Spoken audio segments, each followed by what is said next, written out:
Bob Dylan Desire.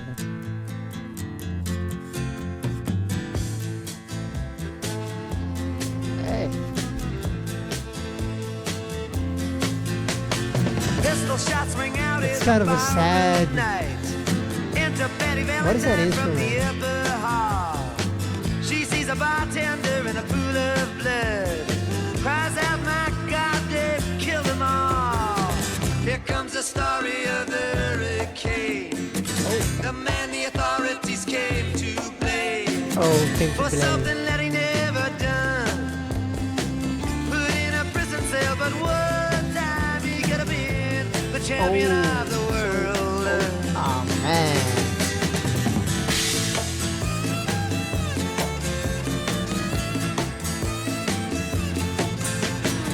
Three bodies lying there, does Patty see? So Patty. And another man named Bello moving around mysteriously. So she's the only witness. I didn't do what he says, and he throws up his hands. I was only robbing the register.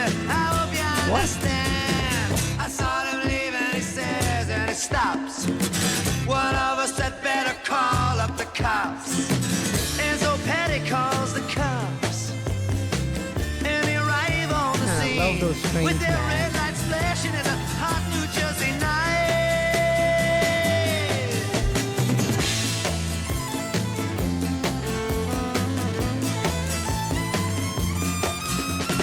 Meanwhile, far away in another part of town, So he was in a different part of town as well. Number one contender for the middleweight crowd. Had no idea what kind of shit was about to go down. When a cop pulled him over to the side of the road. Just like the time before and the time before that. In Patterson, that's just the way things go. If you're black, you might as well not show Oh up my on God. the street unless you wanna draw the heat. Oh, with the murderers, everybody gonna suspect him. Is that what happened?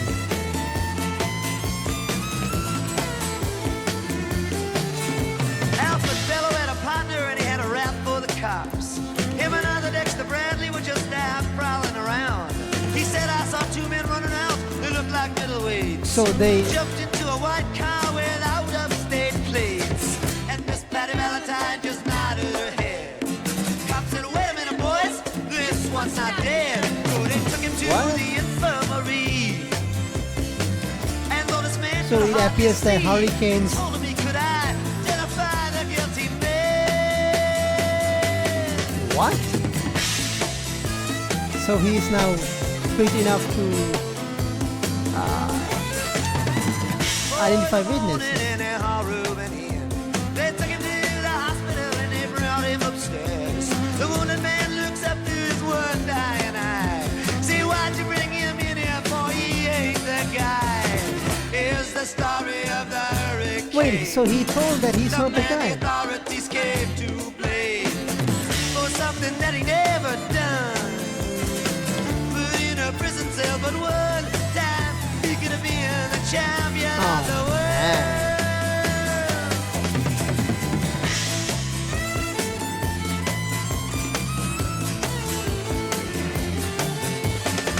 4 months later, the ghettos are inflamed. Oh. Rubens in South America fighting So he's still for boxing, his name. okay. Well, after Dexter Bradley's still in the robbery game. Oh, he's still robbing.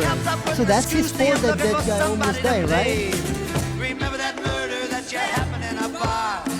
Remember you said you saw the getaway car.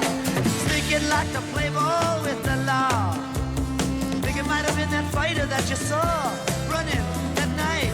Don't forget So that they're you are dragging the white. crates back up. Wait, who's white? The Arthur guy? Arthur Dexter Bradley said, I'm really not sure. The cop said a poor boy like you can use a break. We got you for the motel job. So they're giving a- talking to your friend Bello. You don't want to have to What? go back to jail, be a nice fellow. So they're You'll be arranging doing everything. society a favor. That son of a bitch is brave and getting braver. We want to put his ass in the stir. We want to pin this triple murder on him. He Triple ain't no murder. gentleman jail.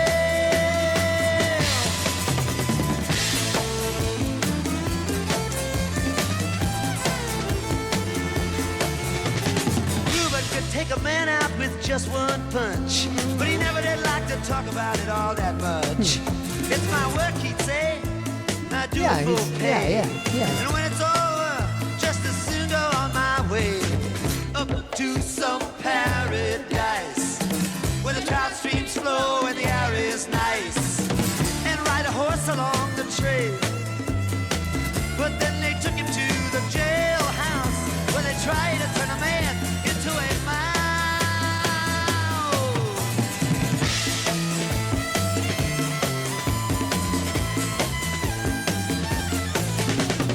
All of Reuben's cards were marked in advance. So it was all a setup. A pig circus. He never had a chance. Yeah. The judge made Reuben's witnesses drunkards from the slums. To the white folks who watched, he was a revolutionary bum.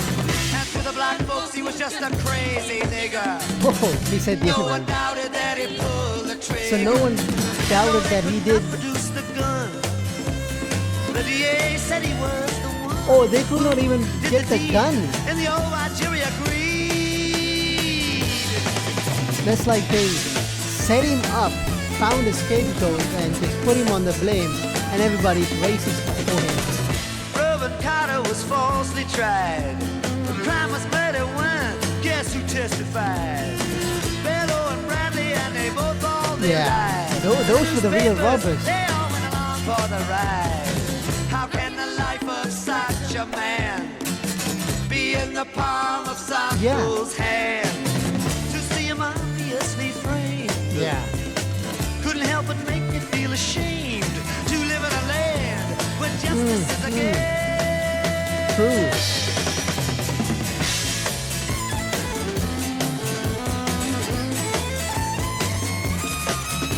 Now all the criminals in their coats and their ties are free to drink criminals. martinis and Yeah. watch the sunrise, while Reuben sits like Buddha in a 10-foot cell, an innocent man in a living hell. Yes, that's the story of the hurricane, but it won't be over till they clear his name and give him back the time he's done. Yeah, that won't happen. Put in a prison cell, but one time he could have been the champion of They the took his world. life away, man.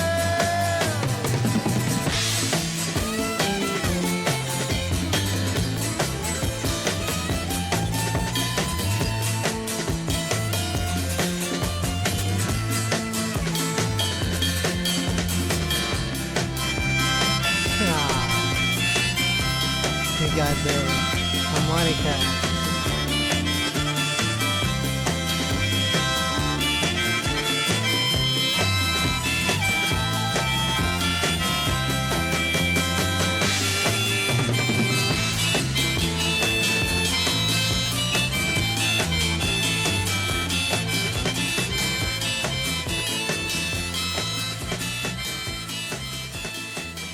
Man. Now, what the hell was that? Honestly, what the hell was that? So, to my understanding, if I understood the story correctly, so there was this bar, and the bartender is dead, and there were like two guys, Bello and Alex. Bello and Arthur. Bello and Arthur, who was actually robbing the place. And I think they are white, right? And there's Patty, who calls the cop.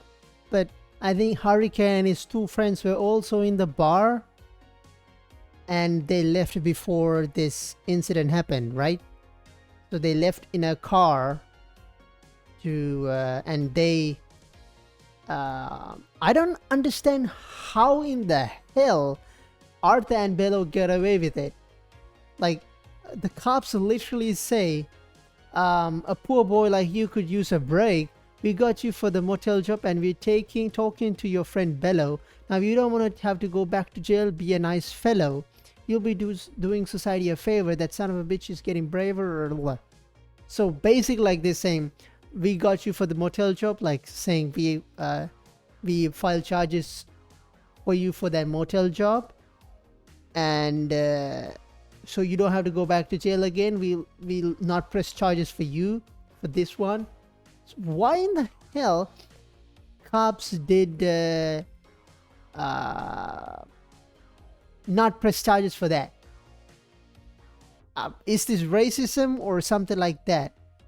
And everybody thinks that even when there was no evidence that there was a gun, they could not produce a gun, but the DA said he was the one who did the deed. And the all-white jury agreed. I think the emphasis on the all-white jury makes sense, right? Because this was like a... I don't understand why they... Is this like hate crime? Like they didn't like that this person of different color, Rubin Carter, right? Rubin Hurricane Carter was a successful boxer, and he was like world champion material. Like this is something, you know, because the music has so much regret to it. Like that's what I feel, so much regret in this music, because what happened to him took away his life. He could not be the world champion in middleweight boxing, right?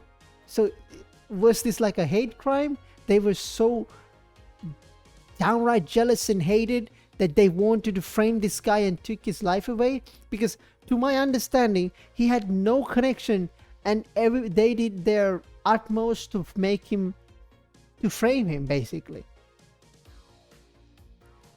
Is that what happened? Is that actually happened? You know, like they said, oh, I remember two middleweight people left in a white car, so let's put the blame on them. Is that how? Is that like a... I don't think it's a coincidence, because no one would go to this distance to make it a coincidence. And who the hell is Arthur and Bello? Why are they so important that they saved those two people and framed somebody else? I'm assuming and imagine Rubin would have made a name for himself as a good boxer, right? If he's well, then why would they sacrifice these two lowlifes, these two robbers, and kill him? I mean, frame Rubin. That is actually hate crime. I don't know what that is, man. I don't know what that is. Honestly, I'm actually pissed off right now. I'm actually pissed off, because to me, depriving someone from their dreams, from their life, and while all the criminals, like he said, all the criminals in their coats and their ties, free to drink their martinis, while he has to sit cross-legged like a Buddha in a cell, while his life is rotted away, and he's innocent. That's the thing. I mean, it's like you're boxing the other day, training, and then the next day you're in a jail cell. It's absolutely... I don't have words to say how much pissed off I am. I might actually want to know what actually happened. Maybe I'll read up a bit, but yeah, it's actual hate crime, man. Actual hate crime and racism, I think. I mean, why would anyone frame someone who's... maybe it's because they were there and they left before that incident happened, and the descriptions matched them. But then again, why would they cover up Arthur and Bello so much? Who are these people? Who? I don't know. But anyways, that was a song full of regret. That's what I felt. There's so much regret feeling in that song, in that instrumental. And Bob Dylan, as always, brought light to this this story. So big thank you for our friend Wenwei for sharing this. I'm actually pissed off. I won't lie. I hope... I mean, there's no justice after that, right? Even if his what's that? Sentence is overturned, his life is taken away, he cannot be a world champion anymore. Maybe he's old. Maybe his time is over. It's absolutely crazy, man.